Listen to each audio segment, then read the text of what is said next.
अस्सलाम वालेकुम viewers, I am Hina Mahjabeen. I hope you all will be fine. आज मैं आपके साथ शेयर करने वाली हूँ MGT 502 ऑर्गेनाइजेशनल बिहेवियर की असाइनमेंट नंबर 1 का आइडिया सोल्यूशन।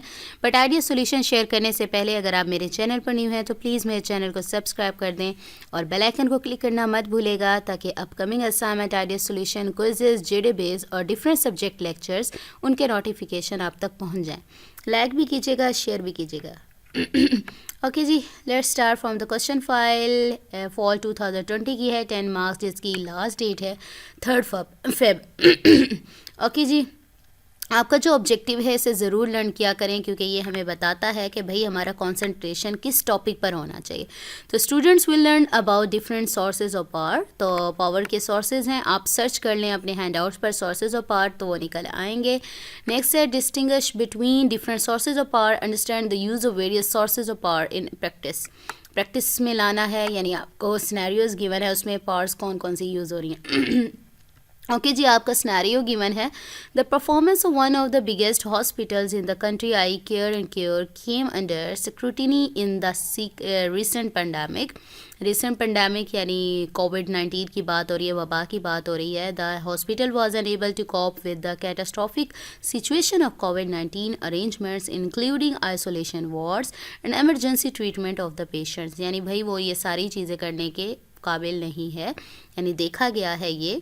ओके जी, ड्यूरिंग द इन्वेस्टिगेशन, ये थोड़ा सा ऊपर ऊपर से बता रही हूँ, बाकी आप लोगों को पता है। और during the investigation the inquiry committee revealed the inability of the CEO। यानी उन्होंने देखा कि कौन इनेबल है, CEO, to understand the severity of the disease, यानी उसकी शिद्दत का पता ही नहीं चल रहा उसे। It also highlighted the CEO's hesitancy to take action against the employees unwilling to perform their duties in high risk wards. यानी CEO भाई हेजिटेट करता है। CEO किस काम का है? जब वो हेजिटेट करता है कि एक्शंस लेते हुए उन एम्प्लॉयज़ के अगेंस्ट जो कि अपना अनविलिंग है, यानी काम ही नहीं कर पा रहे। On the recommendations of the committee the CEO was found guilty. तो यानी CEO का ही कसूर है सारा, तो पता चल गया कमेटी को। Now doctor Faisal has been appointed as CEO at Care and Care hospital. भी भाई नया जो CEO आया है मिस्टर फैसल हैं, he is one of the leading epidemiologist in the country हैं, लीडिंग है। Due to his experience related to pandemics his opinion is recorded and with his proficiency he soon stamped his authority and influenced key decisions। यानी भाई इनको experience था, अपनी proficiency की वजह से उन्होंने बड़ी जल्दी अथॉरिटी ले ली और की डिसीजंस बनाए। He also initiated disciplinary proceedings against the employees. उन्होंने डिसिप्लिनरी एक्शंस लिए एम्प्लॉयज़ के against who were unable to dispense their duties as per expectations। उन एम्प्लॉयज़ के ख़िलाफ़ एक्शंस लिए जो कि अपनी ड्यूटीज़ जो एक्सपेक्टेशंस के अकॉर्डिंग नहीं कर रहे थे, यानी जो एक्सपेक्ट किया जाता है उस तरह की ड्यूटीज़ परफॉर्म नहीं कर रहे थे। It resulted in the dismissal and suspension of many employees. भाई डिसमिस भी किया गया एम्प्लॉयज़ को, सस्पेंड भी किया गया।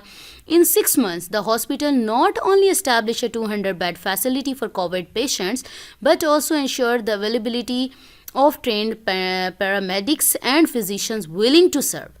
भाई ना सिर्फ इसने क्या कर दी, हालत ठीक कर दी, 200 बेड फैसिलिटी आ गई, बल्कि जो दूसरे हमारे ट्रेंड पैरामेडिक्स भी आ गए और फिजिशियंस भी विलिंग हो गए अपनी फैसिलिटी जो सर्विसेज हैं वो प्रोवाइड करने के लिए। आपकी जो इस असाइनमेंट की रिक्वायरमेंट है वो क्या है? After analysing the above case, ये अबव केस गिवन है, इसे एनालाइज करें। Identify the 2 sources of power used by CEO doctor Faisal and explain them as per the scenario. यानी सिनेरियो में बताएं कि कौन सी 2 sources ऑफ पावर यूज़ हुई हैं। 2 marks for correct identification, 2 number आपको मिलेंगे कि करेक्ट आइडेंटिफाई करें कि कौन सी 2 पावर्स हैं। और हर ये 2 पावर्स आप सिलेक्ट करेंगे, उन 2 की आपने एक्सप्लेनेशन भी देनी है। जो हर पावर यानी फर्स्ट सेलेक्ट करेंगे वो 3 मार्क्स की एक्सप्लेनेशन होगी, नेक्स्ट की जो एक्सप्लेनेशन राइट करेंगे वो भी 3 मार्क्स की होगी, ठीक है। और याद रखिएगा मैक्सिमम जो वर्ड लिमिट है वो आपकी 80 है। अगर इसको एक्सीड करके इसी के अंदर ही 80 से थोड़े कम हो जाएं, ज़्यादा ना हो, अगर आप एक्सीड कर गए, देखें marks will be deducted for violating words limit. Clearly write किया हुआ है, आपने ज़्यादा नहीं राइट करने। चलें जी, पहले तो मैं आपको आपके हैंडआउट्स में दिखाती हूँ कि सोर्सेज ऑफ पावर्स कौन कौन से हैं। ओके जी, लेक्चर नंबर आई थिंक 24 है, मैं आपको दिखा देती हूँ ये। अच्छा जी, 114 115 पर आ रहा है सोर्सेज ऑफ पावर। अगर सोर्सेज ऑफ पावर को देखें, मैंने सर्च किया हुआ है, consequences of power, sources of power हैं, एक्सपर्ट पावर है आपकी, रेफरेंट पावर है, लेजिटिमेट पावर है, रिवॉर्ड पावर है एंड कॉर्सिव पावर है। ठीक है ना, ये सोर्सेज ऑफ पावर हैं। ये लेक्चर नंबर आई थिंक 24 बनेगा, पेज नंबर आप लोग देख लें। ये पेज नंबर 115 पर दिखाया और ये पावर्स राइट की हुई हैं। फर्स्ट देखते हैं कॉर्सिव पावर। अच्छा जी, यहाँ पर एक तो बात की हुई, पहले हम पैराग्राफ की बात करते हैं। 4 पार्ट्स गिवन है। एक तो एक्सपर्ट पार, मेरे ख्याल में जो मेरा आइडिया जो है, जो मैं पढ़कर बता रही थी, तो उसके अकॉर्डिंग एक तो इसका आंसर में बनती है एक्सपर्ट पार और एक बनती है कॉर्सिव पार। ठीक है, एक्सपर्ट पार में क्या है, उसके पास एक्सपीरियंस है।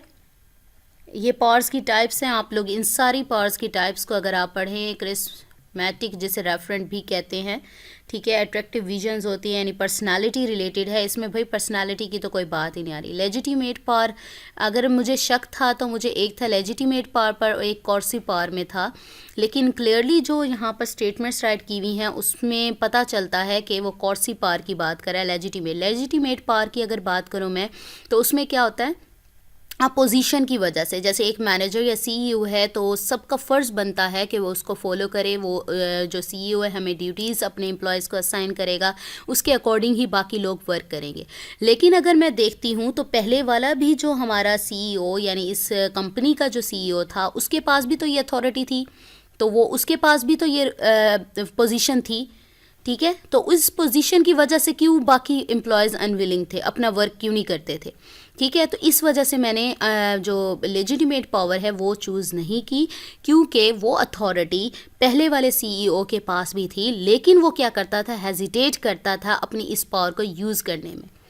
ठीक है, तो इसमें पोजीशन की बात आ गई, यानी पोजीशनल पावर भी कहते हैं। It represents the power a person receives as a result of his her position in the formal hierarchy. ठीक है, ये आ गया। और रिवॉर्ड पावर, भाई आप लोग खुश करते हैं, जैसे अपने एम्प्लॉयज़ को इंक्रीमेंट लगा दिया या कोई बोनस दे दिया, भाई यहाँ तो कोई बोनस की बात ही नहीं हुई हमारी। कॉर्सिव पावर, अब कॉर्सिव पावर को ज़रा देखें। The coercive power base is being dependent of fear, it rests on the application. ये लाइन चले स्किप करते हैं। एट द ऑर्गेनाइजेशनल लेवल, अच्छा यहाँ पर मैं आपको दिखाऊं, पहले तो एक्सपर्ट पावर की बात कर रहे थे पहले, बल्कि मैं पैराग्राफ टाइप आपको दिखा देती हूँ ना। डॉक्टर फैसल अपॉइंट तो किया गया है, उसके पास लीडिंग एपिडेमियोलॉजिस्ट है। ठीक है, यानी जो वबा वगैरह पर वर्क करते हैं इस तरीके से, तो उसका एक्सपीरियंस है, यानी एक्सपर्टीज़ रखता है वो इस पेंडेमिक के बारे में, और इसका ओपिनियन और उसकी जो प्रोफिशेंसी है उसकी वजह से उससे अथॉरिटी ली है और इन्फ्लुएंस किया, की डिसीजंस बनाए हैं। तो इस पैराग्राफ का अगर देखती हूँ तो उन्होंने इसमें कहा था, inability of the CEO to understand the severity of the disease, यानी पहले सीईओ को इतने भी समझ नहीं थे कि इसकी शिद्दत, यानी जो बीमारी है उसके बारे में वो समझ ही नहीं पा रहा था, यानी उसकी एक्सपर्टीज़ कम थी, उसको एक्सपीरियंस नहीं था चीज़ का। ठीक है, एक्सपर्टीज़ की बात की है, और यहाँ पर आपके हैंडआउट्स में राइट किया हुआ है, इतना ज़्यादा नहीं है तो मैंने एक्सपर्ट पावर की लिए राइट किया है। यहाँ पर एक्सपर्ट बन रही है। Expert power is influence wielded as a result of expertise, special skills और knowledge. Expertise has become a powerful source of influence as the world has become more technological, बहुत ज़्यादा टेक्नोलॉजिकल हो गई है वर्ल्ड। तो as jobs become more specialised, we become increasingly dependent experts to achieve goals. First paragraph के लिए तो बन गई एक्सपर्ट पावर, जो हमें ऊपर बताया गया है कि जो पहले वाला हमारा जो भी कंपनी का था, मैं हमारा कह रही हूँ, तो सीईओ था उस हॉस्पिटल का, तो वो अनेबल था इसकी डिसीज़ को समझने में, तो उसके पास नॉलेज नहीं था, एक्सपर्टीज़ नहीं थी, यानी मॉडर्न एक्सपर्टीज़ या टेक्नोलॉजी वगैरह के बारे में नहीं थी। तो ये तो हो गई हमारी की डिसीजन तक हो गई हमारी एक्सपर्ट पावर। नेक्स्ट ये जो पैराग्राफ है मैंने हाईलाइट भी किए हैं इंपॉर्टेंट पॉइंट्स। तो यहाँ पर अगर ऊपर देखें तो उसने राइट किया था, CEO's hesitancy to take action against the employees unwilling to perform their duties in high risk wards. पहले जो था, अगर मैं लेजिटिमेट लेती, ये मेरा आइडिया है, हो सकता है हर किसी का अपना व्यू होता है, कुछ लोग एग्री भी करेंगे। तो पहले जो सीईओ था उसके पास अथॉरिटी थी, लेजिटिमेट थी, वो अपनी पोजीशन की वजह से, अगर लेजिटिमेट की बात करें, उसके पास पोजीशन थी, तो इस पोजीशन के को यूज़ करके क्या है, एक्शंस नहीं लेता था। ठीक है, यहाँ पर बात की जाए तो क्या कहा है इस ही ऑल्सो, ये लास्ट पैराग्राफ की last line, he also initiated disciplinary proceedings against the employees के खिलाफ लिए हैं who were unable to dispense their duties as per expectations, जो expectations के according अपनी duties perform नहीं कर रहे थे. It resulted in the dismissal and suspension of many employees. इसके result में क्या हुआ, बहुत सारे employees को dismiss किया गया. अगर मैं कॉर्सी पावर यहाँ पर आपको दिखाती हूँ, clearly यहाँ पर write किया हुआ है, मैंने हाईलाइट किया, देखें, at the organisation level A has coercive power over B. Coercive power कब होगी ए के पास, अगर ए कैन डिसमिस कर सके, सस्पेंड कर सके और डिमोट बी कर सके. क्लियरली यहाँ पर देखें, इस किसी भी पैराग्राफ में किसी भी पावर में यानी डेफिनेशन में ये डिसमिस और सस्पेंड वाला, ये थ्रेट वाला कुछ राइट नहीं किया हुआ. तो यहाँ पर क्या उसने राइट किया था हमारे पैराग्राफ में, वो डिसमिस कर सकता है, सस्पेंड और demote B, assuming that B values his और हर जॉब, यानी वो अपनी वैल्यू करे अपनी जॉब के लिए, यानी जॉब के लिए. If A can assign B work activities that B finds unpleasant और treat B in a manner that B finds embarrassing, A possesses coercive power over B. यानी ये आपको पता चल गया होगा आई थिंक कि किस लिए मैं बात कर रही हूँ. ये देखिए, डिसमिस कर दिया, सस्पेंड कर दिया, वहाँ क्लियरली कॉर्सी पावर में आपको राइट किया हुआ नज़र आ रहा है. और कॉर्सी पावर एक और भी पॉइंट देख लें, देखें यहाँ पर उसने लिखा है not only establish a 200 bed facility for Covid patient, ना सिर्फ बल्कि ये जो पावर उसने यूज़ की है इससे ना सिर्फ 200 यानी इन परफॉर्मेंस इम्प्रूव हुई है, बल्कि also ensure the availability of trained paramedics and physicians willing to serve. वो भी विलिंग हो गए हैं जो पहले वर्क नहीं करते थे. ठीक है ना, यानी उसने सख्ती से काम लिया है, जो कि हमारा जो पहले सीईओ था वो सख्ती से काम नहीं कर रहा था बल्कि हेजिटेट करता था. इसने हेजिटेट किए बगैर थ्रेट दिया है, यानी सख्ती से काम करवाया. कहते हैं ना, जो प्रोफेसर हमारा या टीचर सबको पता है सख्ती से करवाता है काम तो उसके आगे हमारा ठीक वर्क होता है, और जो बेचारा प्यार से पढ़ाता है तो उसको कहते हैं ओ नहीं बस रहने दें, ये वो इस तरीके से. ठीक है ना, ये चीज़ आगे चले, मैं आपको आंसर की तरफ लेकर चलती हूँ. आई होप समझ आ गई होगी. ओके जी, एक्सपर्ट पावर में क्या है, again as the name suggest, expert power is that kind of power which an employee has due to knowledge and expertise that he और शी पोसेसेस.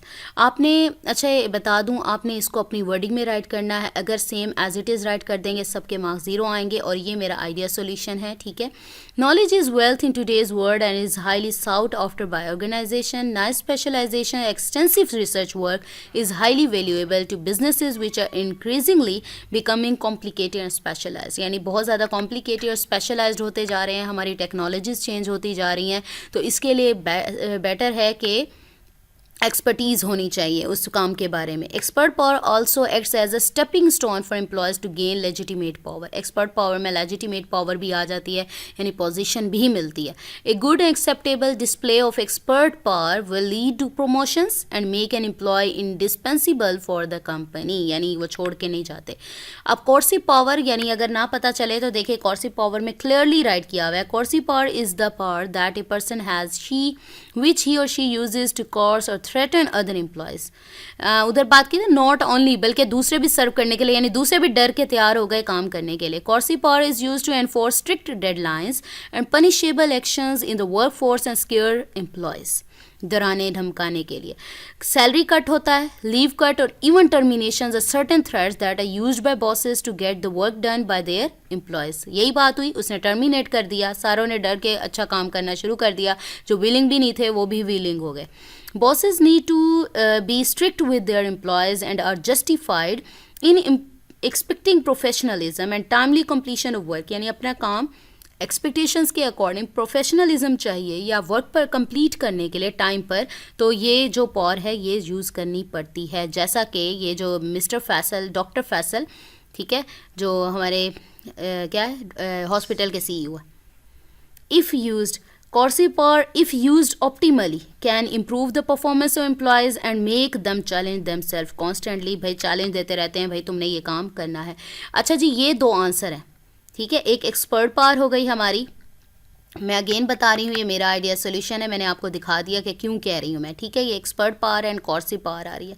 अच्छा, मैं आपको अगर दिखा दूँ ना लेजिटिमेट, ये मैं ऐसे ही दिखा रही हूँ कि इसकी डेफिनेशन अगर किसी को लगे तो ये है, legitimate power is also known as positional power, as these names suggest. Legitimate power is the power that a person in the organization holds because of his her position that is considered to be legitimate. अपनी position की वजह से जो power होती है, भाई वो तो पहले वाले सीईओ के पास भी थी, अपनी पोजीशन के पास पावर थी, लेकिन वो यूज़ ही नहीं करता था।